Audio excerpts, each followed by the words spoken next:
কবিতাৰ শিৰোনাম ৰঙিয়াৰ আকাশৰ এটি ৰঙা সূৰ্য। পামিনী মোহন শৰ্মাৰ স্মৃতি। যিমান দিনলৈকে ৰঙিয়াৰ আকাশৰ সূৰ্য ৰঙা, সিমান দিনলৈ জোন বেলি তৰাৰ মতে নিবিড় অংকৰ।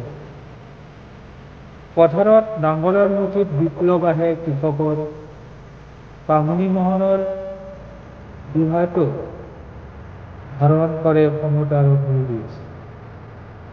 গায়ে ভূঞে নগৰে চহৰে পৰ্বতে ভৈয়ামে সিঁচি দিয়ে বিপ্লৱৰ শ্লোগান।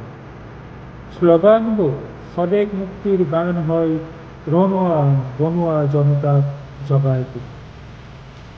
বৰদৈচিলা হয় বহাগত নতুন বতৰা আনে, স্বদেশ স্বজাতিৰ প্ৰচণ্ড ধুমুহা হয় মানৱ অধিকাৰৰ গীত গাই জনতাৰ প্ৰাণে প্ৰাণে। কোনোবা কবিৰ কলমত শব্দ সমদল পাতি অগ্ৰদূত লৈ আহে। আপুনি বিষ্ণু ৰাভা, লেনিন, কাৰ্ল মাৰ্ক্সৰ প্ৰকাৰে সমতা আৰু মানৱতাৰ গীতেৰে দি তোলা প্ৰকৃত মানৱতাৰ ভাৱনা। আপুনি স্বদেশ স্বজাতিক ভাল পায়,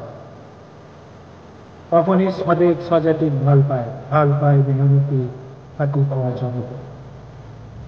আপুনি আজিও নতুন সূৰ্য প্ৰতি প্ৰভাতত হাঁহি হাঁহি বিলাই প্ৰেৰণাৰ পৰশ আৰু মানুহ হৈ জীয়াই থকাৰ সংখ্যা।